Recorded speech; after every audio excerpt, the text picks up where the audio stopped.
Fala, piazada! Sejam muito bem-vindos para a gravação de mais um episódio do Melhor Volta nessa terceira temporada. E como vocês sabem, todo começo do programa a gente gosta de agradecer aos nossos apoiadores. E eu vou começar com a Digicast, esse estúdio fantástico onde a gente grava o Melhor Volta. Se você tem um podcast, está com uma ideia de um podcast, coloca essa ideia no papel, traz aqui para o Thiago. O Thiago vai desenvolver a ideia com você e você vai ter o seu podcast. Não perca tempo. Os podcasts estão pipocando por aí e talvez o seu seja o próximo. Então, vem para a Digicast. Quero também agradecer um grande apoiador meu, que é o Kart GT Pinhais. Se você tem vontade de começar no automobilismo, comece pelo kart. Comece brincando, comece se desenvolvendo. Fala lá com o meu amigo Rafael. Ele vai abrir um espaço bacana para você, para sua turma, para você poder brincar de kart, né? E começar a entrar no mundo do automobilismo. Tenho certeza que é diversão garantida. E ele vai achar um horário que seja da conveniência de vocês. Falando em conveniência, Rede Salvaro, abastecimento com combustíveis de qualidade, troca de óleo e check-up gratuito de 15 itens. Lojas de conveniência própria e franqueadas da AMPM. São 33 unidades em todo o Paraná. Baixe agora o app da Rede Salvaro. Lá você vai encontrar rotas para todas as unidades, controle de abastecimento, cashback, descontos exclusivos. Entre no app, gere seu código de desconto na hora. Rede Salvaro, tudo que você precisa, você encontra aqui. Quero também agradecer a Drax Sports, integrante do grupo Drax, conecta empresas a pilotos e atletas, estabelecendo parcerias estratégicas no cenário esportivo, com sólida expertise em gestão de carreiras. A empresa tem como propósito fomentar negócios, concretizar sonhos e proporcionar experiências marcantes e momentos inesquecíveis. São desde 2012 gerenciando carreiras e ligando empresas. Maravilha, voltando. Deixa eu só lembrar uma coisa para vocês, antes da gente iniciar mais essa edição do Melhor Volta. Deixa eu falar para vocês da Cascavel de Ouro. Cascavel de Ouro nessa 39ª edição, em 2025, que ocorre no dia 1º de novembro, no Autódromo de Cascavel. Cascavel de Ouro que teve suas inscrições abertas em outubro, e em 2 dias encerraram as vagas para Cascavel de Ouro, as 55 vagas, né? E aí, quem promove a prova, né, o Edson Massaro, o Luque Monteiro, decidiram abrir uma categoria nova, a Cascavel de Ouro Light. E lá tem vaga ainda. Carros com a configuração da Gold Turismo Light, ou velocidade na terra, o 1.6, ainda tem vaga para se inscrever. Então, a Cascavel de Ouro Light vai correr nos mesmos moldes da Cascavel de Ouro, só que na sexta-feira, no mesmo horário, então largando às 20 horas. Então é uma prova noturna. Acredito que vai ser também 3 horas na sexta-feira, Cascavel de Ouro Light. E no sábado, Cascavel de Prata e Cascavel de Ouro à noite. Então, você que tem interesse, você que quer começar, que quer pilotar, ainda tem vaga para Cascavel de Ouro Light, para correr na sexta-feira. Então, vai lá no Instagram da Cascavel de Ouro, procura as informações, lá tem o link para você se inscrever ainda na Cascavel de Ouro Light. Lembrando, Cascavel de Ouro com as 55 vagas fechadas em 72 horas. Então não perca, é um evento maravilhoso, um evento sensacional, muita disputa, vale a pena. Se você não for correr, vale a pena ir assistir Melhor Volta, e eu estaremos lá acompanhando todas as emoções dessa belíssima prova, uma das provas icônicas do automobilismo brasileiro. Então, não perca. Dito isso, feito aquilo, rola a vinheta, Thiagão, e vamos começar.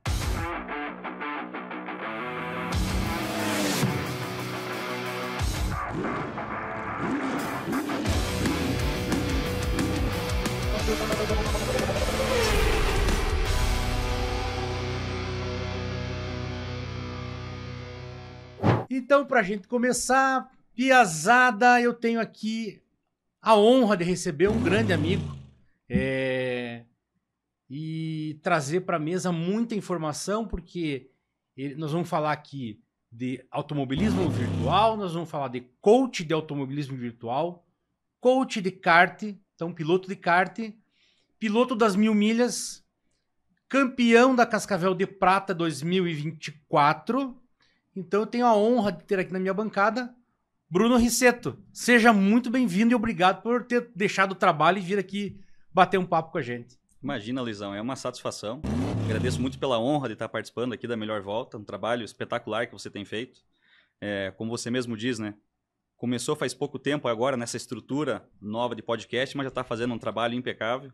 E faço questão de dedicar aí essa tarde contigo aqui, batendo um papo e trazendo o máximo de experiência que seja possível para que os nossos ouvintes aí e assinantes do Melhor Volta possam agregar cada vez mais conteúdo. Então, é uma satisfação, estamos aqui para somar. Maravilha. E assim, o Bruno, para quem não acompanha, então já segue lá o Instagram do Bruno. Como é que tá o teu Instagram lá, Bruno? Meu Instagram é @Rissetto.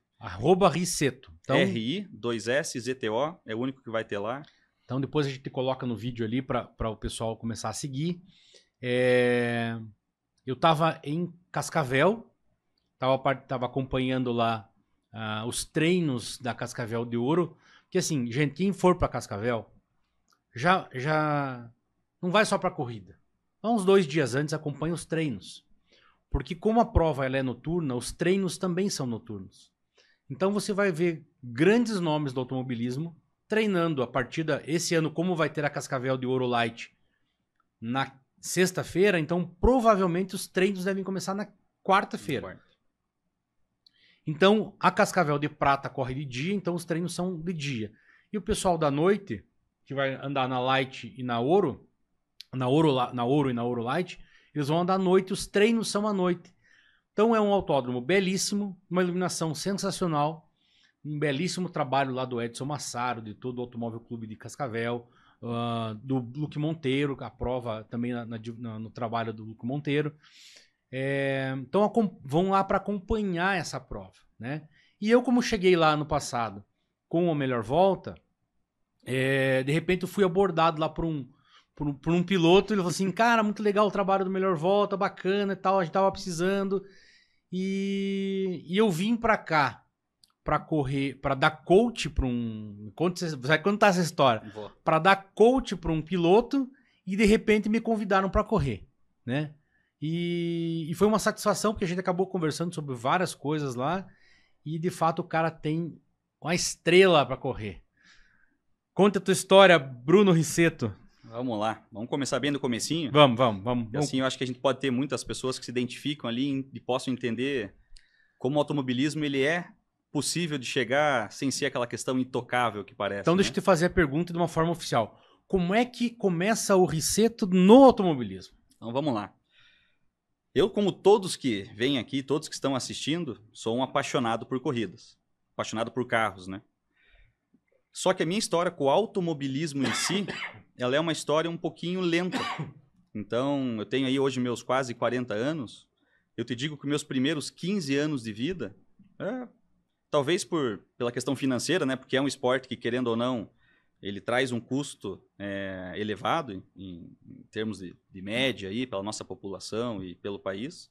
Então, seja pela questão financeira, seja por informação, ou seja por questão familiar, para mim o automobilismo, as corridas, desde o kart até uma Stock Car, a Fórmula 1, eram coisas intocáveis. Era aquela coisa que você vê na televisão. Impossíveis financeiramente. Não, e não só financeiramente, parecia que existia uma barreira até cultural, né?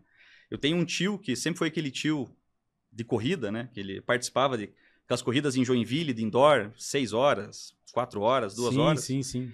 E ele, quando eu tinha salvo engano, uns 10 anos de idade, ele se acidentou. Teve um problema com um tanque de combustível, o kart pegou fogo. E ele ficou um tempo hospitalizado. Tudo correu bem, graças a Deus, mas isso aí acho que deu uma pegada na minha família à época. Então, até meus 15, 16, 17 anos, eu sempre fui um jogador de videogame de jogos de corrida. Então, eu nem falo como simulador, eu falo como jogo mesmo, então eu gostava lá do Gran Turismo, Test Drive, Forza e etc. O automobilismo virou meio que um tabu na família ali. Não podia Pois meio é. que...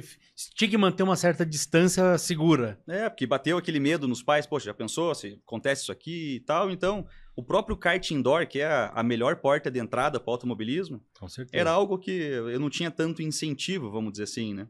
Mas, não por muitos motivos, mais por essa questão do meu tio e tal. Então, eu sempre joguei videogame com jogos de corrida, sempre me identifiquei bem com jogos de corrida, e aí, à medida que os simuladores começaram a ser lançados, vamos dizer assim, né? Muito puxado pelo Gran Turismo, que queria trazer essa pegada de simulador, mas era mais um jogo. Lá pelos meus 18 anos, eu comprei meu primeiro volante, meu primeiro Logitech, e ali eu comecei a entender esse mundo de simuladores. Então, desde 2009, 2010, eu sou um membro do iRacing, que é um simulador hoje que a gente considera o mais profissional. Então, você paga ali um serviço mensal para poder utilizar, compra pista, compra carro. E desde o início eu me apaixonei pela sistemática de evolução do iRacing, seja para tentar promover corridas seguras, que é uma barreira de jogos e simuladores, né? O pessoal entrar numa corrida e querer ganhar na primeira volta, coisa que a gente sabe que no real você tem o medo, você tem a questão financeira, não acontece tanto, né? Às vezes a gente vê umas loucuras em corrida, primeira volta. Então, eu comecei com o simulador lá em 2010, me dediquei muito, dentro do possível, né? Porque eu também tive uma família muito cedo, né? Sou casado aí já há praticamente 15 anos, tenho uma filha de 14 anos, então você tem que conciliar as tuas agendas pessoais com suas agendas de automobilismo, seja virtual ou seja real. E à medida do tempo que eu consegui me dedicar mais tempo no automobilismo virtual, eu descobri que aquilo ali ela era uma porta infinita de conteúdo e de capacidade de evolução. Então, aquilo que eu usava como diversão, eu descobri que eu poderia ser algo para realmente transformar em evolução de técnica de pilotagem. E eu sempre consegui andar muito bem, então sempre consegui disputar entre os melhores, né? A gente sabe que existem alguns pilotos que são imbatíveis, seja pela habilidade ou seja pelo tempo de treino, mas eu conseguia estar ali volta e meia incomodando. E aí lá por 2015, mais ou menos, meu pai, que sempre foi uma barreira de entrada para o automobilismo, falou, pô, tem um amigo meu aqui que anda no kartódromo Osternac, aqui em Curitiba. Pô, eles andam com kart com marcha lá e... Veja aí, eu te dou uma mãozinha aí, vamos comprar um kart para você. Falei, vamos ver como é que funciona, né? Então, lá acho que foi 2011, 2012 essa história aí. Fui conhecer a pista. Foi a primeira vez que eu tive um contato com... O pessoal chama de kart pro, né? Eu já tinha, óbvio, feito algumas corridas de kart indoor. Tive uma participação num campeonato de uma empresa chamada Shimersal, que promovia integração entre indústrias aqui no país e fez um campeonato brasileiro de kart durante 3, 4 anos seguidos, de indoor, né? E eu fui bicampeão brasileiro, fui 4 vezes campeão paranaense. Então, eu acho que aquilo ali mostrou para minha família, falou, poxa, não é uma barreira tão perigosa, em que pese o automobilismo, você tem que respeitar. Sim, claro. E o moleque aí, eu acho que deve ter noção do que está fazendo, né? E nisso, eu já tinha uma bagagem de simulador de alguns anos, que me ajudavam com técnicas de pilotagem. Então, eu tive meu primeiro contato com o kart pro lá por 2012, mais ou menos. Fui conhecendo esse mundo e literalmente dando a cara a tapa, né? Então, eu mexia de ajuste no meu kart, eu pesquisava muito manuais de chassi, seja Tone, CRG, própria Birel, que era o chassi que eu tinha à época. Então, eu comecei a entender de acerto de chassi de kart, desde eixo até cambagem, etc. Mexia nos motores, não fazia preparação dos motores, porque aí tem os especialistas, mas eu já conseguia trabalhar para fazer as revisões, motores 2 tempos. E lá em 2014, eu resolvi migrar, até porque aí a minha profissão começou a me dar mais condições também de investimento no claro. automobilismo, né? Em 2014, eu resolvi migrar para a categoria Shifter, que, para quem não conhece, é a categoria principal do kartismo mundial, né? Existe uma categoria de superkarts, que aquilo ali é coisa de maluco. O pessoal bota karts que atingem 200 km por hora em autódromos, né? Num autódromo, isso que eu ia falar, numa pista oficial, né? Exatamente, mas no kartismo, a categoria Shifter, ela sempre foi tratada como a Fórmula 1 dos karts, né? Então eu resolvi dar cara a tapa, junto com alguns amigos ali, vamos para a categoria, vamos comprar alguns karts aqui em Curitiba e começar a brincar juntos. O kartódromo Osternac sempre foi um kartódromo amador, né? Até então, porque o Raceland, que é o cartódromo de Pinhais, que infelizmente nós não temos mais, sempre foi um cartódromo com uma estrutura profissional e ali já tinham kart shifters andando. E aí eu fui participar. Então eu lembro que eu comprei o meu primeiro shifter em outubro de 2014 e dezembro de 2014 eu estava participando da preliminar das 500 milhas de Granja Viana na shifter graduados, correndo contra Rubinho Barrichello, Gabriel Dias, Danilo Dirani, Guilherme Salas, um monte de monstro no automobilismo que já eram profissionais e eu estava lá literalmente fazendo a minha primeira corrida oficial da vida, né? Porque era a primeira vez que eu fiz uma carteira de piloto, primeira vez que eu cheguei num campeonato realmente estruturado, foi a primeira vez que eu comprei um pneu zero pro kart, efetivamente, né? E óbvio, eu cheguei lá e levei um cacete, porque eu entendi que a estrutura profissional, ela é profissional por um motivo. Sim, claro. O pessoal investe, o pessoal estuda, o pessoal tem ali mecânicos de alto gabarito. E se dedica àquilo em tempo integral, você estava ali como um hobby. Exatamente. Né?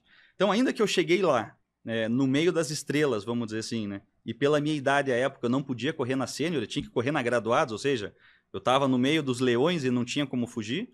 Eu aproveitei para adquirir o máximo de conhecimento e de relacionamento daquilo, né? Então, eu lembro até hoje que o meu máximo foi conseguir chegar a 1 segundo do tempo do Rubinho em um dos treinos, mas realmente a diferença de experiência, de investimento e de equipamento era muito grande para eu conseguir disputar a corrida, né?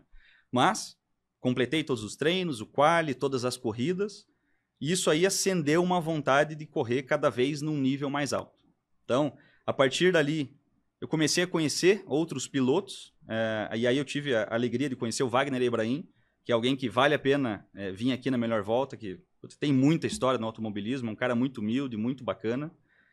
E aí, em 2015, eu comecei a organizar corridas de shifter dentro do cartódromo Osternack, que era um cartódromo que, por ser amador, não tinha corridas dessa categoria, né? E quando você começa a organizar a corrida, você começa a conhecer pessoas também. Sim, então, claro. Você troca ideia aqui, troca ideia ali, e assim vai. Dali para frente, a gente teve uma crise muito grande aqui no nosso país, né? 2014, 15, 16. Então, o kartismo ele deu uma segurada, vamos dizer assim, no período. E nesse paralelo, eu sempre mantinha o simulador como minha válvula de escape e como minha válvula de treino também, né? E nesse período, agora até puxando um pouquinho ali de pandemia, né?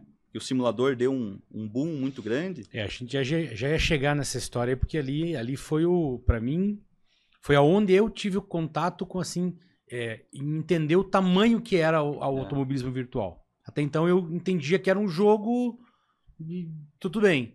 Quando chegou a pandemia, eu vi o tamanho que era e o tamanho que se tornou o automobilismo virtual. É isso mesmo. Então, muitas categorias ali de 2016, 2017 para frente começaram a ver automobilismo virtual. Ou melhor, eu costumo dizer, começaram a ver o simulador como um automobilismo virtual, ou seja, uma categoria do automobilismo, né, os esportes começando a crescer, etc. E passaram a apoiar. E a Porsche, acho que foi a primeira grande apoiadora dos simuladores. Em cenário, vamos falar Brasil, né? Então, usando a plataforma do iRacing, a Porsche promoveu, durante alguns anos, campeonatos oficiais, com moderação, com premiação, com, assim, toda a parte de transmissão, todo aquele background de retorno de mídia, que para quem não está no meio, não está acostumado, né? Então, a Porsche trouxe isso e gerou viabilidade para fazer com que o simulador crescesse cada vez mais, né? E ali, na pandemia, quando tudo pegou fogo, vamos dizer assim, pro simulador, eu estava, na época já, salvo engano, na pandemia, eu já estava correndo pelo Corinthians no simulador, que era, na época, uma das maiores equipes dentro aqui do cenário nacional. Uhum. E, justamente por ter uma estrutura muito boa de equipe, a gente acabava tendo cursos e técnicas de telemetria, que no simulador é perfeito, porque toda a informação que você quer extrair de um carro, o simulador te dá, porque até melhor do que o carro... Tá muito melhor, porque é logaritmo, né? Algoritmo, na verdade. Então, o carro ele tem, às vezes, uma interferência de sinal ali na rotação do motor, ou o GPS dá uma falhadinha e a velocidade cai de um jeito que não deveria. No simulador, não. No simulador, a telemetria... Na verdade, o simulador é ele que está gerando a telemetria. Em tempo real, né? Em tempo real, né? E num carro, ele está captando as informações do carro. Exatamente. E no simulador ele está oferecendo visualmente o que a telemetria está te dizendo. Exatamente, é perfeito. Então, isso ajudou aqueles pilotos que tinham interesse em conhecer mais de telemetria a, basicamente, adquirir conhecimento. Que mais na frente, a gente vai chegar lá, isso aí para o kartismo e para o automobilismo foi essencial para me ajudar nessa questão de coach e até para a minha própria evolução, né? Então, lá em 2020, quando a gente teve esse boom do automobilismo virtual, seja com os campeonatos grandes, né, de Porsche, a própria Stock Car começou a vir para o virtual. A gente começou a dedicar na época na equipe com corridas de longa duração. Nós fomos campeões com o Corinthians. Se eu não me engano, foi em 2019 ou 2020, das 24 horas de Daytona, promovida pelo iRacing, um evento oficial, né, com mais de 3.000, 4.000 pilotos. E tudo isso trabalhando telemetria para acerto de carro, economia de combustível e estratégia, porque você pega uma corrida de 24 horas, tudo pode acontecer, né? Na época até o iRacing não tinha a chuva, agora você tem a chuva ali, que hoje ela é a principal de todos os simuladores, que dá ainda mais um temperinho.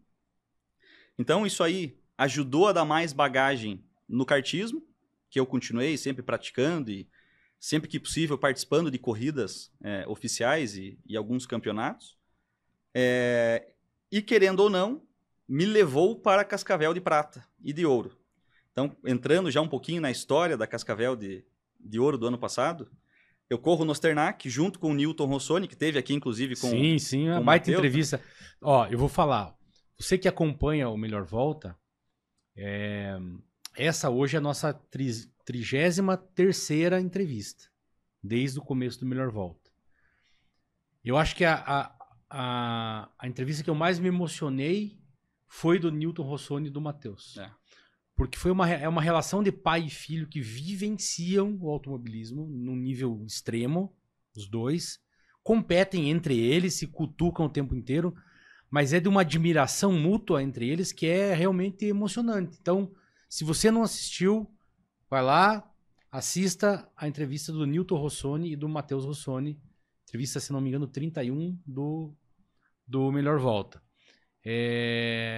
Dois fantásticos e provavelmente a gente vai se encontrar em Cascavel. Sem dúvida nenhuma. E olha que engraçado, né? Então o que aconteceu? Tanto o Newton Rossoni quanto o Leandro Deliba, como a gente chama, né? Eles dividiam o carro, né? Nos últimos anos, etc. O Newton Rossoni já tem uma história também na Turismo Nacional. E eles sempre estavam falando, o Newton principalmente. Pô, Riceto, você tem que correr de carro com a gente, você tem que dar uma volta, fazer um treino. Falei, Newton, peraí, eu tô com algumas prioridades aqui, tava construindo minha casa, que levou aí algum tempo para ficar pronta, né? Falei, não posso dar esse passo agora. Ele falou, olha, você vai ver que em termos de investimento, não é aquele absurdo que todo mundo imagina. Vamos participar. De tanto ele ficar fomentando, teve uma etapa lá no Kartódromo Osternac, das nossas corridas ali com kart F4, né? Uhum. Eu tava disputando o título contra o filho dele. Então, o filho dele estava em primeiro do campeonato, eu estava em segundo ou terceiro, não me lembro. O Matheus acelera muito, o Piá vai muito longe. E eu cheguei, o Leandro batendo um papo e tal. Eu falei, Leandro, você falou, escutei você falar de Cascavel de Ouro aí, que ia ser 2, 3 semanas para frente, né? Posso ir lá? Fazer o que vocês quiserem? Carregar pneu? Eu quero entender um pouco desse mundo. Quero aproveitar que é um evento que eu sempre quis conhecer, porque é tradicionalíssimo, né? E eu quero estar envolvido disso. Ele falou, pô, Riceto, você no simulador lá, você tem muita bagagem de telemetria, de coach, de estratégia de corrida de longa duração, né? Cara, vamos comigo lá então para fazer estratégia. Eu falei, vamos, eu topo. Faço para você ir pro Newton. Na época eu não sabia que eles iam correr com carros separados, né? A equipe correu com 2 carros. Exatamente. E nesse dia, então falando um pouco do Newton e do Matheus, né? E da entrevista que vocês tiveram, eu fechei com eles, vamos dizer assim, de ir. Falei, olha, vocês não me paguem nada, eu vou lá porque eu quero realmente conhecer. E na corrida, eu lembro que o quali foi primeiro colocado o Newton ou o Matheus. O segundo foi eu acho que foi o Matheus em primeiro, o Newton em segundo, eu fui o terceiro colocado do quali. E eu cheguei, por mais que eu estava disputando com eles, eu cheguei e cumprimentei os dois e falei, olha, cara, é espetacular ver pai e filho largando aqui primeiro e segundo numa corrida. E eu lembro que o Newton estava emocionado, né? Naquela corrida, o Newton me jogou pra fora, inclusive. Eu brinquei com ele depois, falei, poxa, fui te dar uma mão. É emoção demais, né? Falei, pô, fui te dar... Cheguei aqui, combinei que eu vou te dar uma mão lá em Cascavel e você me joga pros pneus, né? Ele falou, ó, Você que não aliviou quando eu botei por dentro, né? Coisas de corrida e assim... Isso no kart daí. Isso no kart, né? Então, amigos, na pista a gente fecha, baixa a viseira e... Acabou a amizade. Cada um no seu espaço ali, né? Então, nesse dia, eu costumo dizer assim, eu fui dar cara de pau para me ser convidado para participar da equipe ali, para auxiliar no que for possível. O Leandro Deliba identificou que existia uma possibilidade de eu auxiliar, fazer essa parte de coach. E quando eu fui para Cascavel de Ouro, o Leandro falou, Bruno, você consegue dar carona para mais 2 caboclos aí? Eu falei, vamos? Quem que são, né? Luizinho Brambila, que é uma pessoa que eu sou apaixonado já há muito tempo, né? Muito amigo meu, seja de indoor ou seja do próprio kartismo, um cara que tem muita história já no automobilismo. E o Dave Cris. Que o Dave Cris eu conhecia pouco pelas transmissões do Osternack, muito ali pela história dele com terra e tal, etc.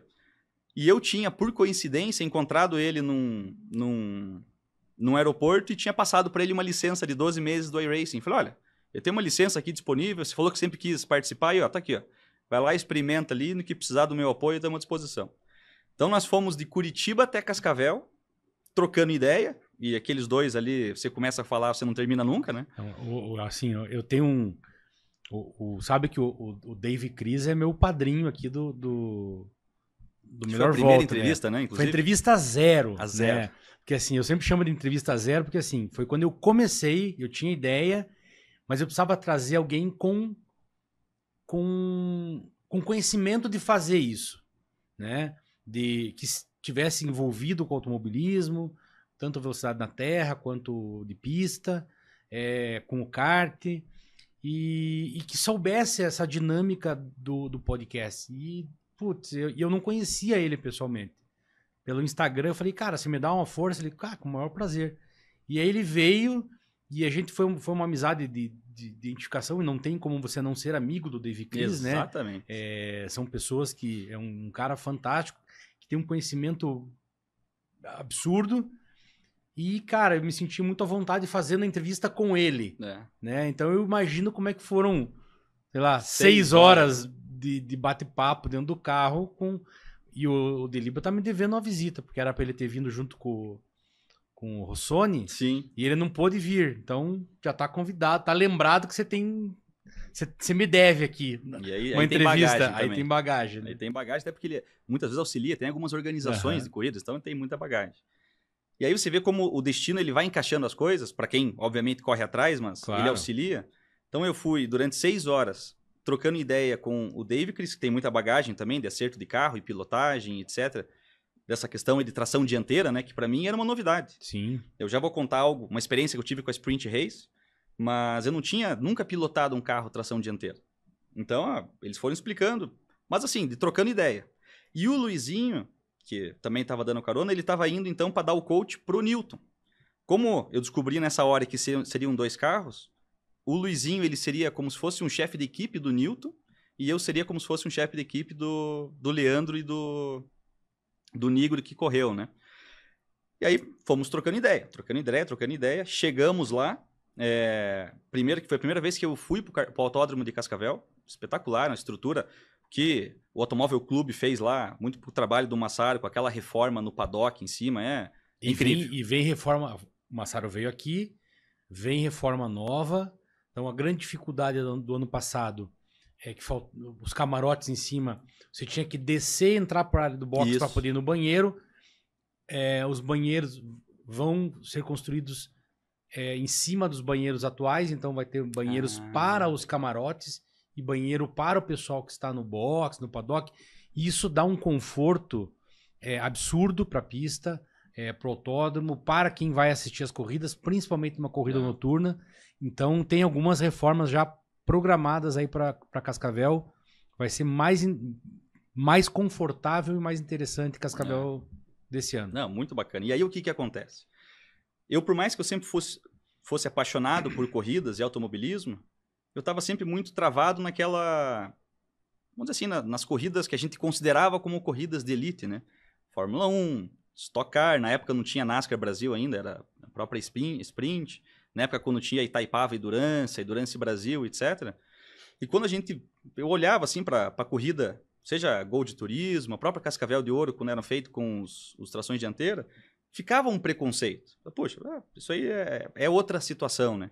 E eu lembro que o Leandro falou, ó, Riceto, você tem que vir aqui, você tem que entender o que é uma corrida raiz. Vamos lá, sou à disposição, tô junto, né?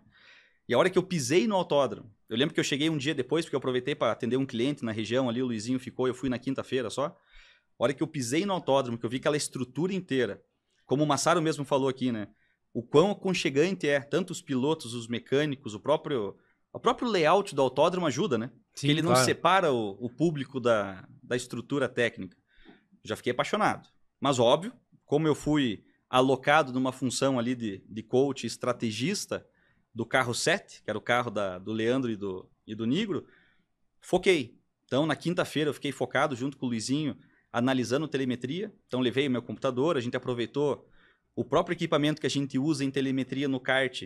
Você pendura ele no carro e mesmo que você não conecte a rotação, não conecte o RPM, né, o cabo de rotação, ele puxa a informação do GPS, você consegue pegar os elementos principais, né, de onde que está freando, quanto que está freando, qual que é a aceleração G lateral, qual que é a aceleração G de freada, para você conseguir dar os toques para os pilotos. O Leandro já é um piloto muito experiente, então eu aproveitava muito da tocada dele para ajustar a tocada do Nigro, que era um menino que era a primeira vez que estava pilotando também um tração dianteira e primeira vez que estava pilotando em Cascavel. E foi muito gratificante, porque cada saída que o Nigro dava, ele ajustava o ponto que a gente indicava, né? Então a gente falava, olha, você está matando muito a velocidade mínima aqui na segunda perna do S, tenta frear diferente para acelerar antes, porque ele ia lá e fazia e baixava 2, 3 décimos, né? Não é à toa que no quali ele conseguiu fazer o melhor tempo do carro do final de semana. Então eu lembro que nós sentamos para analisar e nós tínhamos o Rossoni e me fugiu o nome do parceiro do Rossoni, que era o Xande Bastos. Xande Bastos, um monstro, baita piloto, assim como o Nilton também. Então a gente conseguia também usar referências deles, né, de pilotagem. E eu lembro que eu cheguei pro Nigro, pro quali e falei, olha, você vira 19.0. Então ele estava virando sempre 19.4, 19.5. Falei, você vira 19.0. É ajustar o bacião, que o bacião tem um detalhe psicológico de medo muito grande, né, que vou chegar lá para frente. Falei, ajusta o bacião que vem o tempo. E ele virou 19.0, salvo engano, acho que esse foi o tempo ali, exatamente o tempo que a gente tinha mapeado como potencial para ele, ele virou. Foi a pole na época na categoria Super que o carro 7 corria.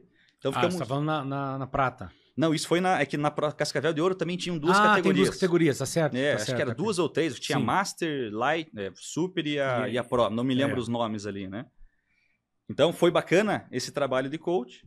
E aí, de novo, né? O destino pregando peças. Eu lembro que no primeiro almoço foi quando o Dave Cris me apresentou você. Sim. Então, a gente estava almoçando e o Dave Cris falou o seguinte: poxa, Luiz, você tem que conversar com o Riceto, porque ele é um piloto virtual aqui, conhece bastante, tá dando coach, ele tem muita informação para dar. Eu falei, ó, tô à disposição, conheço o trabalho, gosto do trabalho. E até lá eu era só um piloto virtual com experiência no kart, né? E de repente, naquele dia, final do dia, o Luizinho Brambila, que estava fazendo coach junto comigo pro Newton, chegou e falou, Bruno, o Torrão e o Luke me chamaram e estão com um carro sobrando lá na Race Cup. Eu sei de quem é o carro, depois eu fui descobrir. Então, tá vendo? Que é do Dr.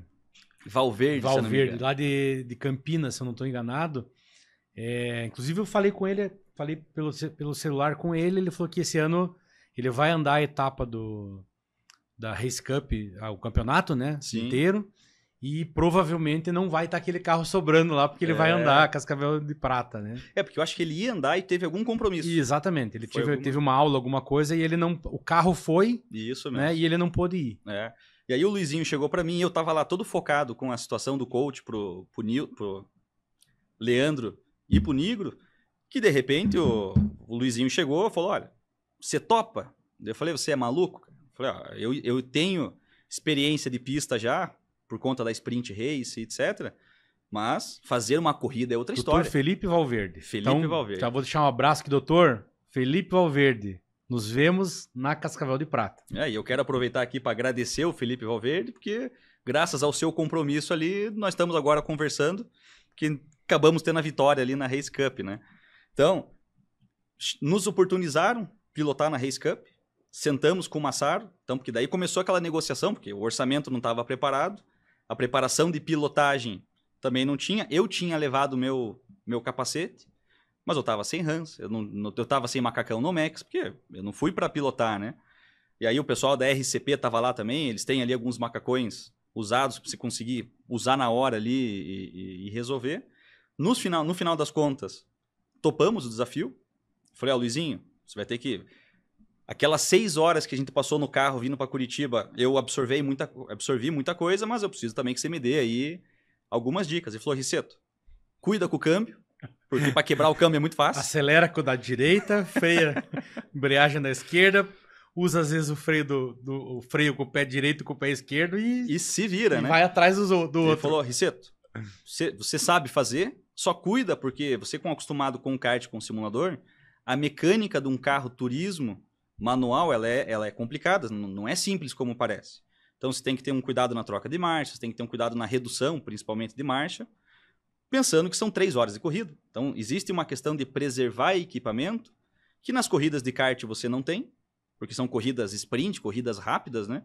E no simulador, o máximo que você faz é economizar pneu e combustível.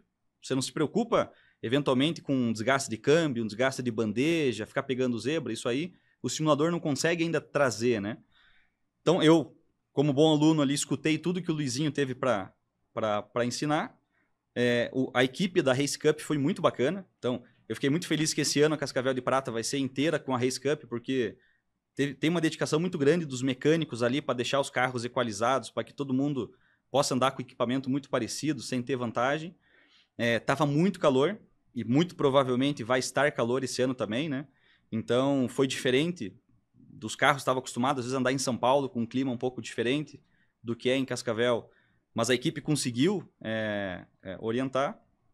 E no final das contas, eu estava lá, eu brinquei, né? A gente fez até um vídeo, eu e o Luizinho, que nós acordamos na sexta-feira como coaches e fomos dormir como pilotos. E no sábado fizemos o nosso trabalho ali perante o Newton e o Leandro Deliba, que foi também aqui, modéstia à parte, espetacular. As 2 melhores estratégias de corrida foram as nossas. Infelizmente o carro 7 que largou teve um problema, né? Teve uma batida muito grande ali na época que soltou um óleo de pista, né? Se eu não me engano, na entrada do S, na segunda perna do S, então faz a primeira, na segunda perna, estourou o motor do carro do Lucas Bornemann e do Edson Reis. Isso mesmo. E lavou a pista de óleo. E aí todo mundo que vinha apontava, fazia a primeira perna, quando ia apontar o carro para fazer a segunda perna, o carro pegava o óleo. Então naquela saída saíram, se eu não me engano, 14 carros saíram de pista, 8 ou 9 não voltaram. Exatamente. Né? Lá teve uma pancada forte lá com o Caio Castro, tomou uma pancada fortíssima do Gui Sirtoli. E outros carros bateram e ficaram por ali. E quem escapou daquela bagunça toda conseguiu se reorganizar lá na frente. Exatamente. E ali nós perdemos muito tempo, né? Então, mesmo tendo largado, a gente fez a pole na categoria Super. Só que, quando a gente fez o briefing com os pilotos, eu falei, olha, nós temos potencial para brigar pela geral. Então, vamos aqui ter a Super embaixo do braço, vamos dizer assim, né? Andar com o regulamento embaixo do braço. Mas não vamos tirar o objetivo de ganhar a Cascavel de Ouro na geral, né? Sabia do potencial dos 2 pilotos, do Leandro e do Nigro. O carro estava muito bem preparado. Se eu não me engano, é Léo, que mexe com os motores ali. Os motores perfeitos, impecáveis. E querendo ou não, por mais que a gente tenha perdido um tempo ali, a estratégia que nós adotamos para aproveitar o safety car nas paradas e às vezes até eventualmente uma chuva, né, ou essa própria situação do óleo, fez com que a gente chegasse a estar em terceiro na geral. Ali faltando 1 hora de prova, mais ou menos. Infelizmente, a gente teve um problema mecânico que a gente perdeu a roda.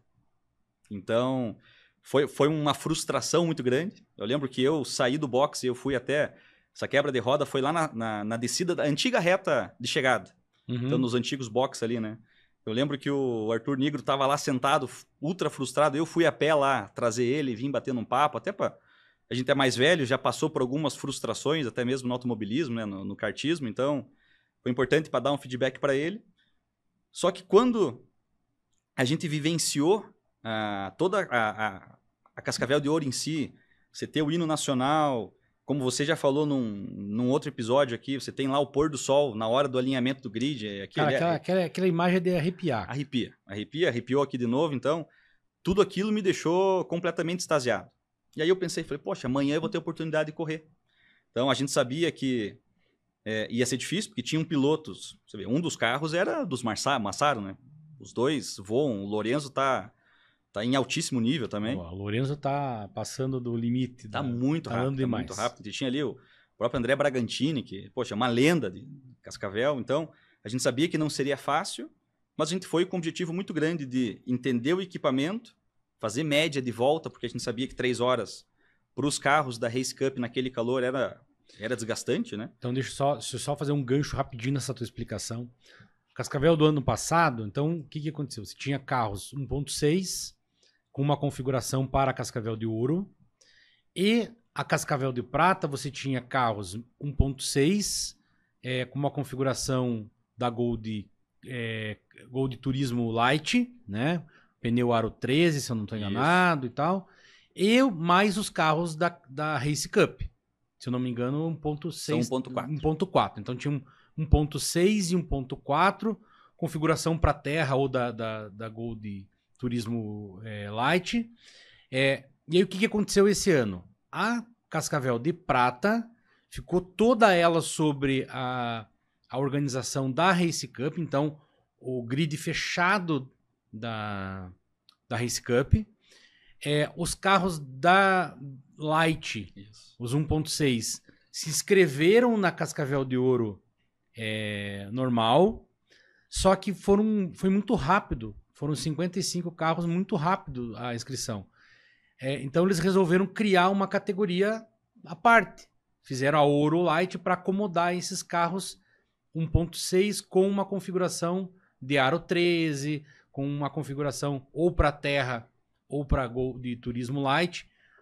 E vai dar mais de 40 carros, com toda certeza. Com certeza, tem um público muito grande. Então você vai ter um grid assim, de altíssimo, e talvez maior do que do ano passado, na Ouro, com grandes pilotos, assim, vai ser disputadíssimo.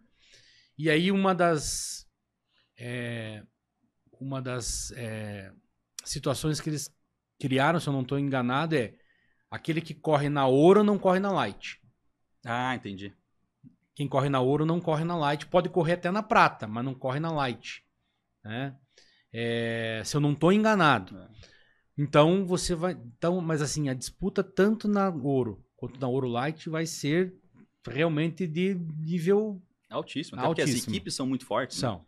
Eu lembro que a gente estava junto ali na equipe também dos Magna Bosco e do Berlanda, 2 pilotos espetaculares. Esses são. Ganharam na Prata, na Light, e ganharam na Ouro, né, na principal. Então, assim, realmente o nível vai ser muito alto na Light ali. Achei muito boa a ideia do Massaro. E tem que aproveitar porque é uma corrida muito tradicional. Como eu falei, a hora que eu cheguei lá e vi toda aquela estrutura, todo mundo me falou, Riceto, você vai ver que isso aqui é outro planeta. Tanto a interação quanto o público. Teve show depois, teve uma costela de fogo de chão lá, que foi um absurdo, maravilhosa. Então, foi muito legal. E aí, quando eu acordei no domingo, que eu sabia que o foco era só a corrida, foi minha primeira participação numa corrida de carros, vamos dizer assim, né? Eu já tinha feito corridas de kart, corridas federadas, já tinha feito um treino de kart pela Sprint Race, mas foi minha primeira participação em corrida, né? O Luizinho largou, pela experiência e tal, etc. E logo nos primeiros minutos nós tivemos problemas com o nosso rádio. Então a gente fez as 3 horas da corrida sem a comunicação de rádio, que no Endurance é algo muito importante, sensível. Rádio não tem como não ter, né? Porém, pela minha experiência do Luizinho do kart, basicamente a gente ficava lá no alambrado fazendo os gestos comuns de kart, né? Ou para acelerar, ou para tomar cuidado, ou para entrar em box. E no final das contas tudo se encaixou perfeitamente, tanto a questão de safety car quanto estratégia. Tivemos um probleminha que uma roda, quando a gente quis trocar, quebrou a chave de trocar a roda ali, a chave dos mecânicos, perdeu um pouquinho de tempo no box. Mas no final das contas, a nossa gestão do carro, então mais do que a gente ter feito 3 horas acelerando no limite os carros da Race Cup, nós fizemos uma gestão muito boa, tanto de pneu quanto de motor e temperatura de motor principalmente, fez com que a gente tivesse sido campeões da Cascavel de Prata na categoria Race Cup na nossa estreia. Então, e aí, aproveitando o destino novamente, o Dave Cris ele foi para auxiliar pessoal na parte de produção, mas ele não estava alocado para fazer narração das corridas. E no domingo, e aí quando ele ficou sabendo que a gente ia correr a Race Cup, ele ficou alucinado também, né? Ele falou, pô, vamos lá, deixa eu dar mais dicas aqui, daquele jeitão dele de sempre querer ajudar. E por algum motivo ou outro, ele foi alocado para fazer a transmissão da Cascavel de Prata. Ele falou, Riceto, vocês caprichem lá porque eu vou estar transmitindo, eu vou promover vocês aí, se vocês fizerem bonito, né? Falou meio que num tom de brincadeira ali. E aí a gente ficou praticamente liderando a corrida, mais da metade para frente ali, porque corrida de endurance com parada obrigatória, às vezes você para na primeira volta e para quem está assistindo a corrida não sabe que você está bem posicionado. Você tá bem, né? mas você tá lá atrás, né? A hora que dá uma parada, Exatamente. você vai lá para frente. Então, quando chegou na metade da corrida, que as paradas se organizaram, que a gente ficou ali entre os primeiros, e aí o Dave Chris fez a festa, né? Então ele veio toda hora que aparecia a transmissão, ele falava da gente, contava história, falava muito do Cartódromo Mosternac, das corridas mais amadoras, e que agora estava lá fazendo uma corrida de altíssimo nível e liderando. E assim, ganhar aquela corrida foi incrível, né? A gente sabe que não é só pilotagem, você tem elemento da sorte, você tem elemento de estar no lugar certo, na hora certa e com as pessoas certas. Mas a gente não tem que tirar a modéstia, vamos dizer, não podemos trazer só a modéstia, né? Teve muito mérito meu e do Luizinho para a gente conseguir trazer aquele caneco para casa. E a sensação foi incrível. O que acontece depois disso? O bichinho pica e não tem mais o que fazer, né? Então, voltei naquele dia mesmo para Curitiba, eu, o Luizinho e a esposa dele, a Dani, que também é apaixonada por automobilismo, e a gente já veio falando 1 milhão de coisas. O Luizinho falou, Bruno, puxa, cara, eu vou arrumar uma vaga para você na equipe dos Tartarugators para fazer as 12 horas do Beto Carreiro de kart. Falei, tô dentro. Cara, vamos fazer 1000 milhas no ano que vem. Falei, cara, mas a 1000 milhas é aquela mesma história de ser algo intocável. Ele falou, não, Riceto. Cara, vamos lá. Tem um caminho aqui que é mais fácil, dá para ir por aqui, dá para ir por ali. Exato, ele falou, vamos lá, eu boto pra você conversar. Poxa, esse teu conhecimento de telemetria e de análise de vídeo ajuda muito, pode ajudar outros pilotos, parará. Me colocou na semana seguinte para conversar com o Rafael Pombo, que também é uma outra personalidade aí que tem que vir aqui no Melhor Volta, porque é uma figura. Que ele tem muita história do rally e do automobilismo, né? E, basicamente, no intervalo de 1 semana e meia, que eu estava indo para Cascavel como coach, eu já estava fechado para fazer as 1000 milhas. Eu tinha sido campeão da Cascavel de Prata e estava fechado para fazer as 1000 milhas em janeiro ali no Interlagos, né? Que para mim é o templo do automobilismo nacional, não tem que falar, né?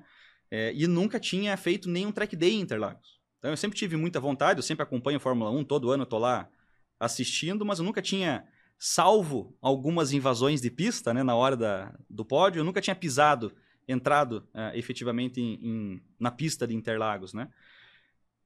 E aí as coisas começaram a tomar mais corpo, conversei com o Pombo, falei, olha, temos que fazer a corrida das 2 horas em dezembro, porque as 1000 milhas tem muito elemento para acontecer, tem muita questão de ajuste de carro. Falei, acho que vale a pena a gente fazer essas 2 horas de dezembro com o máximo de pilotos que vão participar das 1000 milhas para a gente conseguir ajustar aí questões de tocada, acerto de carro e tal, etc. E ali foi o meu primeiro contato, efetivamente, com o carro. Sensação de sair em Interlagos, ela é única, né? Eu não andei em Interlagos ainda, mas assim, para aquele que está acostumado a ir a correr lá e é de lá, ou corre, talvez seja até uma sensação que não passe muito uma novidade. Mas a primeira vez que eu desci foi na Stock Car do ano passado, que quando eles abrem para o público ir para a pista, né, e você desce a escadaria e você pisa no asfalto da reta de Interlagos, não tem como você não se emocionar. Você está pisando na reta do que é um templo onde passaram ali centenas de pilotos importantes para o automobilismo mundial e nomes que são importantes para a nossa memória do automobilismo, nomes de brasileiros. Falo do Senna, falo do Massa, falo do Rubinho. Tenho um carinho imenso. Espero um dia poder fazer uma entrevista com o Rubinho. A gente sempre fala assim nos cursos que a gente acompanha, né? Coloca uma meta, né? Pra você saber assim, cara, deu certo o teu negócio, né? Cara, o Melhor Volta ele tem uma meta assim, de entrevistar grandes nomes, né? E eu não quero desqualificar ninguém, Claro. mas pela história, eu queria ter o Rubinho aqui na minha frente.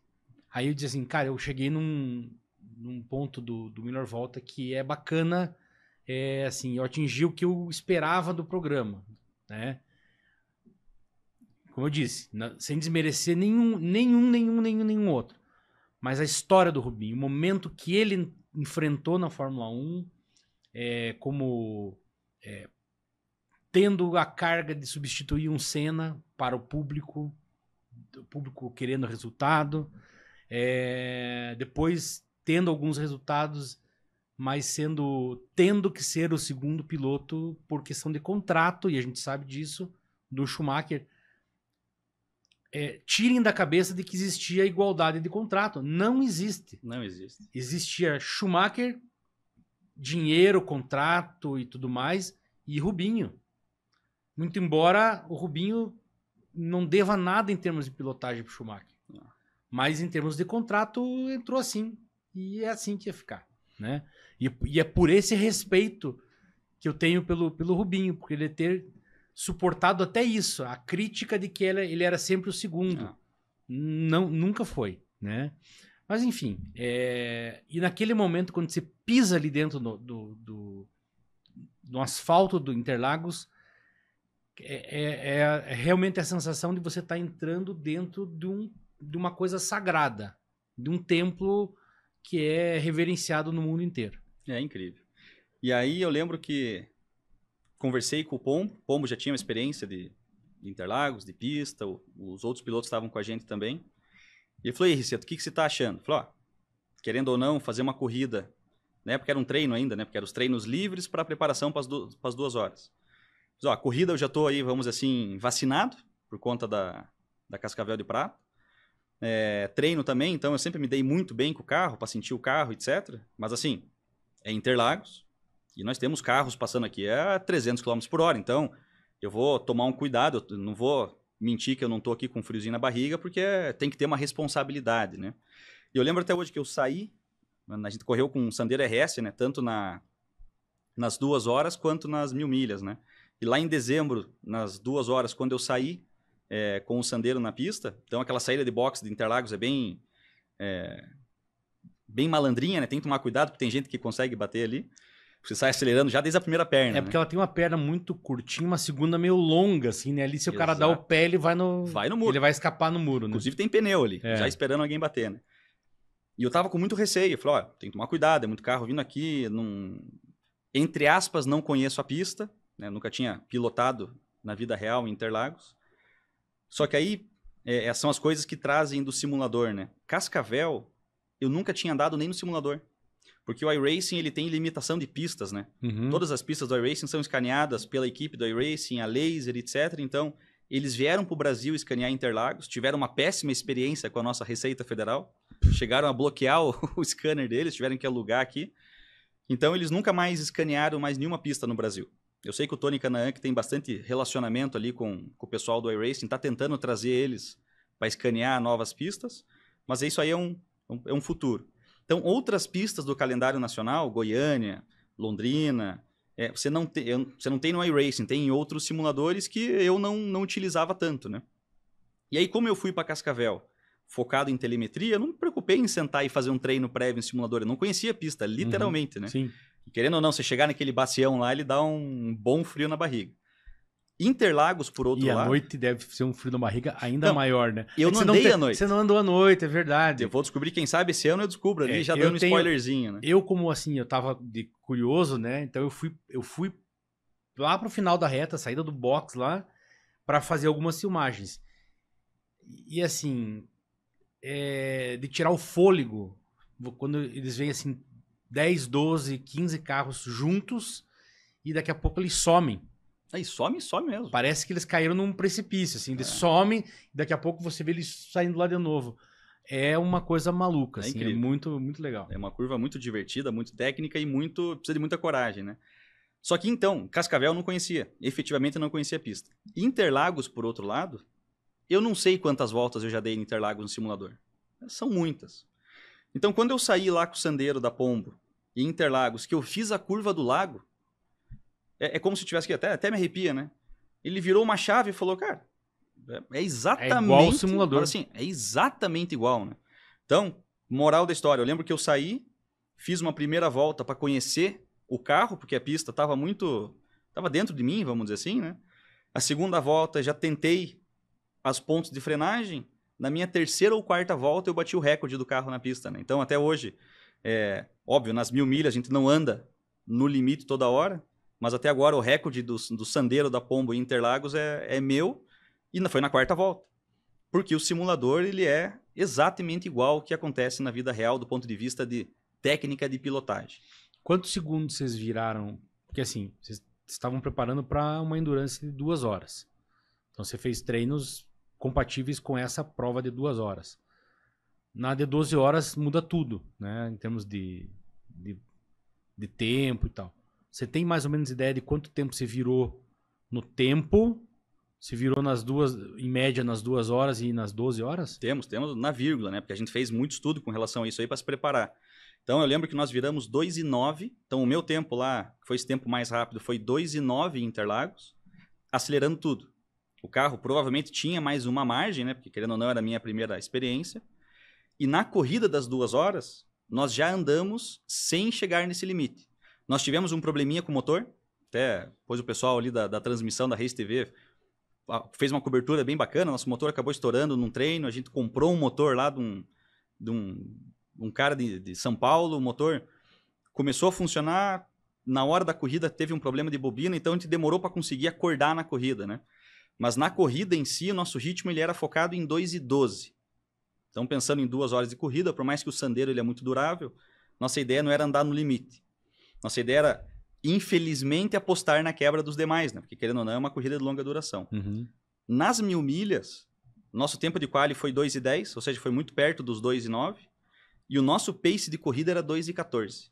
Ou seja, a gente sentou com a equipe e a gente falou, olha, vamos andar 5 segundos em média mais lento por volta, porque é o que se faz para economizar freio, principalmente, né?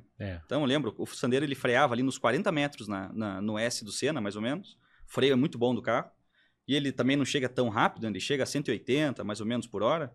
E na corrida, a gente já tirava o pé no 150 e freava no 100. Então, para entrar mais rolando, né? Pensando que íamos fazer 200 e tantas voltas. Então, você vê que a diferença de uma corrida sprint, que provavelmente seria num ritmo de 2:09 ou um pouquinho mais rápido, por uma corrida de 12 horas que a gente começou a virar 2:14. E a diferença é assim, você tem ali outra prova incrível, quem não foi, que vá acompanhar as 1000 milhas, né? Grande Prêmio Cidade de São Paulo, 1000 milhas Chevrolet Absoluta. Exatamente. Né? Ela larga meia-noite e encerra meio-dia. É uma prova muito diferente porque largaram 71 carros, só que são muitas categorias. Acho que eram 10 categorias. São 10 ou 12 categorias. Então tem categorias que tem 6 carros. Tem categorias que tem 3. Né? Eu lembro de ver no placar lá, por exemplo, o carro do Berlanda, que era o Stock, né? Coisa linda aquele carro. Eles quebraram 1 hora antes de acabar a prova. E eles ficaram em quarto, porque ninguém tinha feito o número de voltas que ele tinha feito ainda. Então, os protótipos deram... A previsão era 270 e poucas voltas, não chegaram a 270 e poucas. Fizeram acho que 220, né? 220, 210 voltas. Uma madrugada com chuva, com safety car a madrugada toda praticamente. E teve carros que tinha ali previsão de 200 e poucas voltas e deram 130, 140. Quantas voltas chegaram a dar nas 1000 milhas? Eu não lembro, acho que foi 190. Até eu preciso confirmar. 190, porque a gente teve... Né? Ali na 9ª hora de corrida, a gente teve um problema de homocinética de suspensão. Então, a gente perdeu muito tempo sendo rebocado, muito tempo em garagem, aí trocamos, tivemos uma nova quebra na sequência. Mas teve carro que fez 170 voltas e assim, dentro da categoria, porque tem a premiação geral e a premiação dentro de cada categoria. Mas tem categoria que tem 3 carros. Sim. E aí um quebrou na largada, o outro deu 2 voltas, você deu 5 voltas, você é o campeão da 1000 milhas. Você não andou nem... 100 milhas, né? Mas você foi campeão. Diferente de Cascavel, que larga 55 com carro igual. É a mesma categoria. E porrada, corrida E inteira. você acha que eles aliviam em 3 horas? É um sprint de 3 horas, não é uma endurance. É um sprint de 3 horas. Lembro que como eu estava de estrategista na Cascavel de Ouro, principalmente, né? Foi um sprint, porque a gente ia acompanhando o tempo, volta a volta. É óbvio que os ponteiros, eles têm a inteligência de estratégia de corrida de não querer ficar brigando, né? Só que o ritmo, não é porque não está brigando que o ritmo está lento. Muito pelo contrário. Era volta mais rápida, atrás, volta mais rápida, sem ficarem disputando até mais o final da corrida. Na Cascavel de Prata, talvez até pelo calor, né, que pegou um pouquinho mais, aí o gerenciamento do carro ele entrou. Porque, querendo ou não, temperatura de motor, câmbio, etc. E aí você tinha um pouco mais de economia de equipamento, né? Agora na Ouro foi pancadaria às 3 horas, foi muito bacana. E aí fizemos a corrida em São Paulo, como preparação para as 1000 milhas. Nesse meio tempo, eu senti mais um gosto na questão do coach, porque eu sentava para andar com o carro, sentava os outros pilotos, a gente baixava a telemetria, baixava vídeo, já começava a analisar onde que dá para frear, se dá para frear mais forte, se compensa frear mais fraco, etc. Nisso, em janeiro, abriu uma porta junto com o Luizinho Brambila e a equipe Alfia da Fórmula 1600. Fizemos um coach para um menino de 13 anos de idade, o Lucas Kuhn, baita piloto aí. Vamos ouvir o nome dele com certeza na sequência. O Piá é muito rápido. E fizemos um coach para ele de Fórmula 1600 em Piracicaba, que é uma pista muito desafiadora. Então a gente diz que é quase um kartódromo, né? Porque Piracicaba ela é bem pequenininha, só que ela tem uma largura de autódromo e tem curvas com muro encostado em você, né? Tipo aquelas provas da Índia antigamente. Bem isso mesmo. E, assim, é uma pista com muita variação de elevação, né? É muito divertido, vale a pena. Quem não conhece o autódromo de Piracicaba, o pessoal lá é muito acessível, né? Seja para fazer track day, seja para fazer treinos efetivamente de carros de corrida. É espetacular, é muito bacana. E o carro da Fórmula 1600, ele é uma tocada completamente diferente de um carro tração dianteira. Então ele é um carro muito leve, com tração traseira, anda com pneu semi-slick. A gente até aproveitou o pneu dos 1600 para usar como teste no Sandero e foi muito bem. Cascavel de Ouro e de Prata, eles correm de radial, efetivamente, né? Sim, Não sim. corre de semi-slick. Mas mesmo correndo com semi-slick, o Fórmula 1600 ele é um carro bem solto de traseira. Então ele é muito divertido de guiar. E aí, de novo, né? Muita bagagem de simulador, correndo com carros tração dianteira e com a traseira às vezes um pouco mais solta. Me ajudaram a vamos dizer assim, levar mais informação pro Lucas Kuhn, para conseguir levar ele a melhorar a tocada. Eu lembro que o treino foi num domingo. Na quinta-feira, eles ensinaram o Lucas a trocar marcha. Porque ele era um piá de 13 anos. Nunca tinha dirigido, obviamente, Sim, na rua, claro. porque não pode. Eu sei que eles levaram no estacionamento lá e falaram, vamos ensinar você como é que funciona usar a embreagem e trocar marcha, né? Então ele chegou lá em Piracicaba virando 1,26. O meu tempo foi 1,12 mais ou menos. E cada saída que ele dava, a gente analisava a telemetria, analisava vídeo e falava, olha, faz isso aqui com um pouquinho mais de vamos dizer assim, um pouquinho mais de agressividade, mas com respeito ainda. A gente, quando vai falar com um menino de 13 anos pilotando, você tem todo um elemento ali para segurar o âmbito dele de querer pisar fundo e frear fundo também, né? Porque é perigoso, Sim, querendo claro. ou não. E aí, cada saída que ele dava, ele baixava ali. Baixava 2 segundos, mais 2 segundos, aí baixava mais 1, baixava mais meio. Eu sei que ele fechou o dia virando 1,16, que era um tempo muito bom, pensando que o menino não sabia trocar marcha 3 dias. Com certeza. Então, foi incrível, né?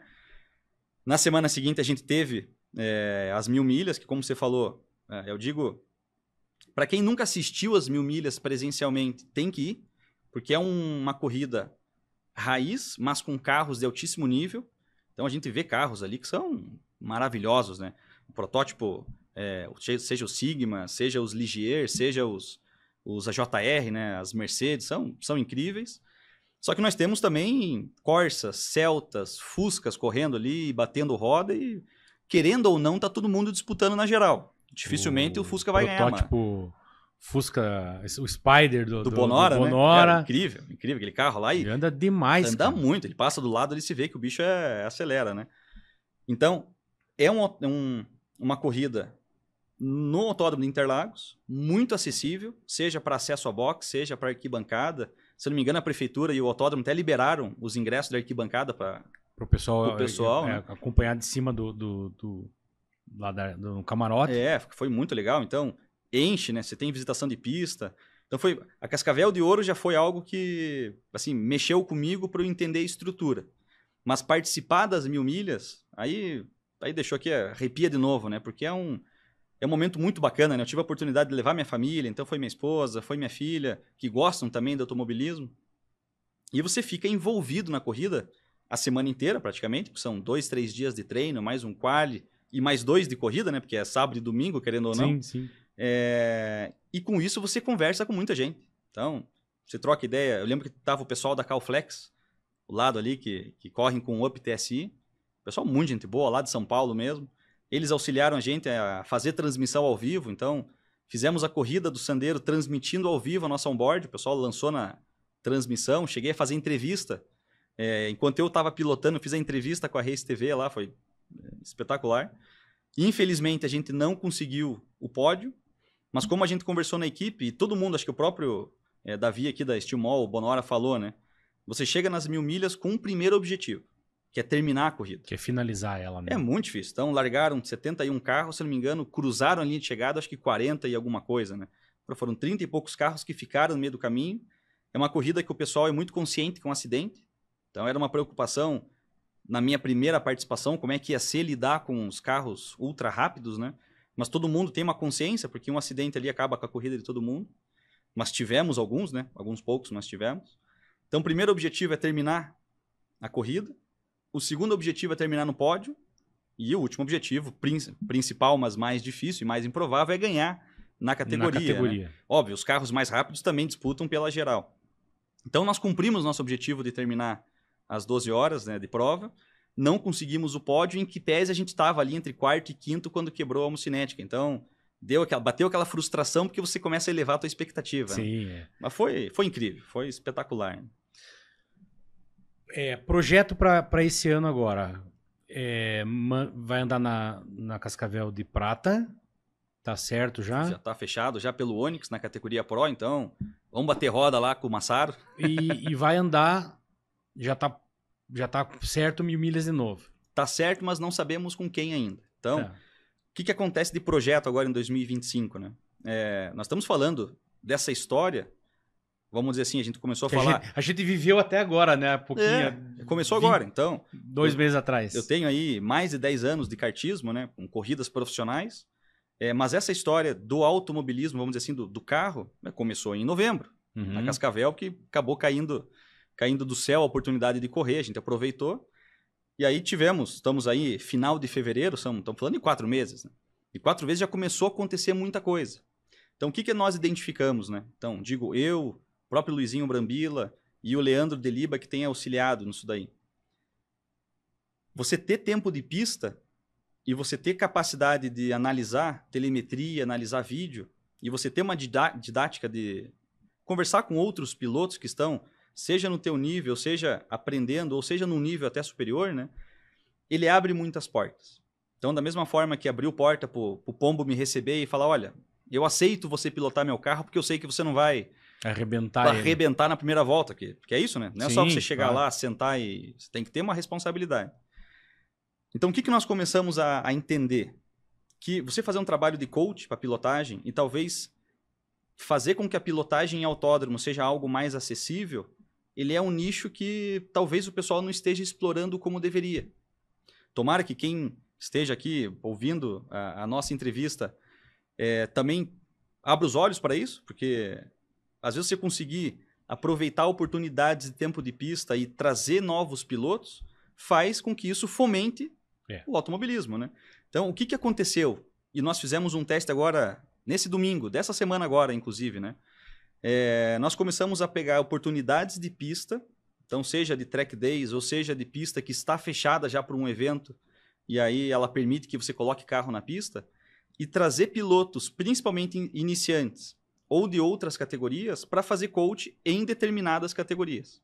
Nós fizemos isso lá em Piracicaba com a Fórmula 1600, e a Alfia tem as portas abertas para continuar fazendo isso com outros pilotos, e nós fizemos isso agora com a Gol de Turismo. Então, nesse domingo, eu e o Leandro Deliba levamos 2 pilotos que nunca tinham tido experiência de pista com carros de corrida. Então, digo assim, Experiência de pista você pode ter com carro de track day, até mesmo de passageiro em eventos, né? A própria Stock Car, né? Tinha os carros de passageiro, a Porsche tem também de levar volta rápida a convidados, sim. Né? Que não deixa de ser experiência de pista, porque você está sentindo a força G agindo no corpo. Mas levamos 2 pilotos que nunca tinham acelerado um carro de corrida e que nunca tinham andado de Cascavel. E um desses pilotos, inclusive, ele é de Cascavel, né? Então, você vê, ele estava lá, acompanhou a Cascavel de Ouro, convidei ele para ir conhecer as 1000 milhas, ele foi lá e ficou alucinado e falou, Riceto, cara, eu quero andar algum dia. Eu falei, olha, vamos encaixar alguma oportunidade de dia de pista para que você possa ter essa experiência, né? E aí o Leandro, junto com o Luke, junto com o Massaro, viabilizou um dia de pista ali em Cascavel no domingo e com o carro, foi um Gol, acho que até da esquadria, vamos dizer assim, da esquadra do Luke Monteiro, um Gol com a configuração da Gol de turismo, nós fizemos ali um dia inteiro de coach. Então, basicamente a gente sentou de manhã, fizemos um track walk, até mesmo com os próprios carros, né, identificando os pontos de frenagem. Na semana anterior, eu dei uma tarefa de simulador para eles cumprirem, sem se preocupar com o tempo. Então eu lembro que eles estavam assim, mas eu já estou virando tanto no simulador. Eu falei, esquece. Você vai pegar esse carro aqui que não tem nada a ver com o que todo mundo usa, e aí tem alguns segredinhos, né? Você vai colocar uma libra de pneu específica e você só vai andar. E você vai trocar a marcha na rotação não ideal do motor, mas vai trocar um pouquinho antes para que você possa entender aonde que você vai colocar a marcha lá, né? Coloquei algumas tarefas para esses 2 pilotos no decorrer das últimas 2 semanas e no decorrer do domingo ali dentro do Autódromo de Cascavel, tivemos toda aquela conversa sobre segurança, porque uma coisa é você pilotar no simulador ou pilotar até mesmo num kart profissional, outra coisa é você andar num carro a 180 por hora no autódromo, né? Você tem toda aquela segurança do Autódromo de Cascavel, que fantástica, fantástica, né? É incrível. Você pega a curva 0, né, que alguns chamam de curva 1, porque largava na descida antigamente. O próprio Bacião, o próprio S, são curvas que você chega muito rápido, mas que você tem uma margem ali para um erro ou para eventualmente um acidente para que aconteça alguma coisa com segurança. Mas mesmo assim você tem que dar o toque para o piloto tomar o cuidado, né? E nós tivemos um dia sensacional. Então, fizemos transmissão ao vivo, não para quem estava de fora analisar, mas para que a gente pudesse acompanhar durante a corrida, ou melhor, durante o treino do piloto, o que ele estava fazendo, porque imediatamente no momento que ele entrava no box, a gente já falava, olha, você está posicionando tua mão errado, você está deixando um pé na embreagem, você está demorando para apontar. E isso aí foi evoluindo ao ponto que um dos pilotos que nunca tinha andado levou apenas 2 segundos do meu tempo e do tempo do Leandro. Então, com 30 voltas de pista, ele já chegou num tempo que a gente fez uma brincadeira com ele. Se ele tivesse largado na corrida que teve esse final de semana do Metropolitano, ele largava com 4 carros atrás dele. Você vê, com 0 de experiência. Então, o objetivo desse ano, respondendo a tua pergunta, é fomentar mais esses... Não quero nem chamar de trabalho de coach, né? Mas essa oportunidade de ter tempo de pista junto com outros pilotos que querem conhecer mais as categorias de entrada. Então, a Fórmula V, Fórmula 1600, a Gol de Turismo, a própria Light e a Race Cup, que possibilita também que você eventualmente alugue carros, tanto o Celta quanto o Onix em pistas, São Paulo, né? Em pistas, né? Fazer como se fosse fazer uma escolinha, né, de pilotagem. Exatamente. Então, a ideia é fomentar isso daí para que a gente tenha, para que eu também tenha mais tempo de pista em outros autódromos, isso aí abra mais portas para mim no automobilismo. Mas nós já temos o Cascavel de Prata fechado. Eu tenho um objetivo de fazer Cascavel de Ouro esse ano, quero viabilizar isso daí, tenho conversado com o Massaro, com o Luke e com as equipes, porque ainda que as inscrições estejam esgotadas, a gente sabe que tem algumas equipes que podem ter vagas disponíveis para mais um piloto, né? As 1000 milhas do ano que vem eu quero fazer, porque se tudo funcionar para mim, eu quero fazer todos os anos, porque é um evento obrigatório, acho que para qualquer piloto, é espetacular. Sim. Se você tiver orçamento para correr lá de protótipo, você corra. Se você não tiver, você pode correr de Gol, de Fusca, porque você vai viver aquele ambiente e vai ser muito bacana. E fazer treinos, e quem sabe algumas etapas aí de Fórmula 1600 e da própria Gol de Turismo nos demais autódromos para ganhar bagagem, né? Então esse acho que é o principal objetivo para 2025 e aquela perninha em 2026. E o brasileiro de kart, né? Vai ser no Beto Carreiro ali, tanto categoria F4 quanto a Shifter. A gente sabe que o nível é difícil. O orçamento de um brasileiro hoje em dia tá um pouco assustador, mas o objetivo é fazer o brasileiro das 2 categorias lá no final do ano, né? Novembro vai ser agitado aí para... Vai ser para você, vai ser corrido. Para mim, exatamente. Cara, quero agradecer, assim, a gente começa a conversar e o tempo vai embora, né? Então eu já tô indo pro finalzinho já, mas antes, no final, sempre eu gosto de fazer uma pergunta que ela tem a ver com o programa, que assim, se for perguntar pro piloto virtual, de automobilismo virtual, de kart, agora de pista, qual foi a tua melhor volta? Essa pergunta pega, hein? Essa pergunta pega. Olha, vou fazer 2 respostas aqui. Não, vai ter uma só que nós temos. Vai ser uma só, então. Daqui a pouco o cara me dá um laço. Então vamos fazer 2 rapidinho. Tá bom. Eu acho que minha melhor volta sempre é a volta de saída do box. Porque a volta de saída do box é quando você se realiza que você tá na pista. Então aquela para mim sempre é a melhor volta. Mas eu já tive uma melhor volta que foi uma pole position na Shifter em Curitiba na chuva, lá no Heisler, no Desafio de Campeões, que para mim ficou guardado até hoje. Tenho quadro dessa volta da pole ali, porque eu lembro que eu tava sem estrutura de mecânico, choveu na hora do quali, eu fiz uma troca de pneu ali junto com um amigo rápido, eu saí só para fazer um shakedown do meu shifter, do meu kart, e a hora que eu fiz a primeira curva, ali você tinha a curva da ambulância e um Szinho, né? O kart, ele fez vamos dizer assim, ele tava com um grip tão perfeito que eu falei, opa, eu não vou fazer um shakedown não, eu vou fazer esse quali aqui para fazer a pole, né? E fiz a pole ali na Shifter com pilotos de altíssimo gabarito e acho que se eu for escolher uma volta, essa daí foi a minha melhor volta até hoje. E espero que tenham melhores no futuro, né? Legal.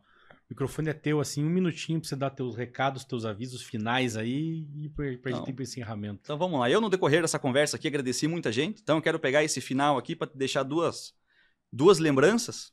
Uma que a gente já tinha prometido lá nas 1000 milhas. Opa! Então, aqui é um kit da Pombo Racing. Obrigado.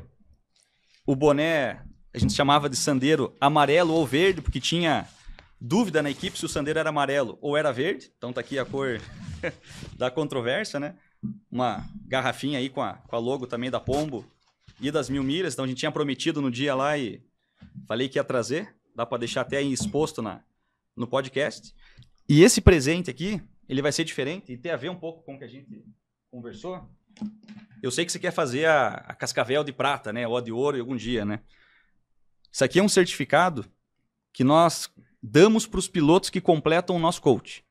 Então, basicamente, ele mostra que o piloto completou numa pista específica, numa data específica, um número tal de voltas e registrou uma melhor volta tal. Então, é uma forma do piloto ali, por mais que tenha vídeo, tenha foto, ter um documento, às vezes, para guardar, né? Se você olhar esse documento, ele está todo em branco.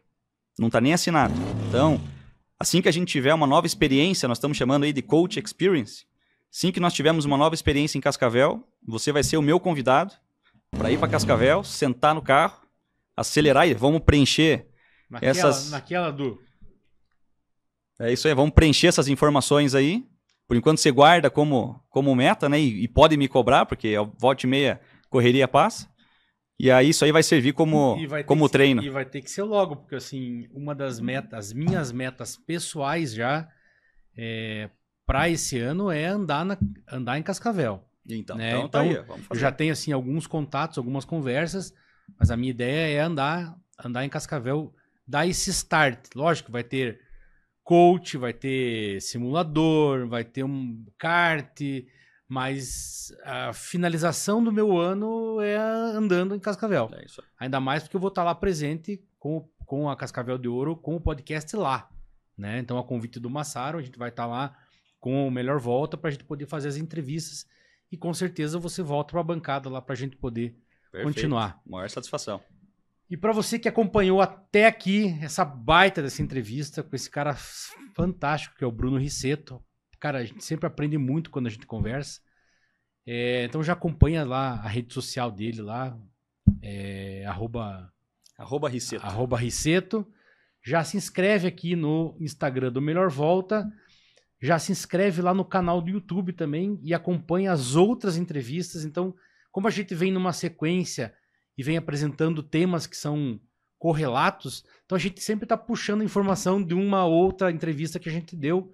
Né? Aqui a gente falou muito do Dave Cris, a gente falou do Bonora, a gente falou do do Davi, a gente falou de Cascavel, a gente já vem falando há muito tempo. Então, acompanhe as outras entrevistas e a gente se vê no próximo episódio. Um abraço a todos. Até lá. Obrigado.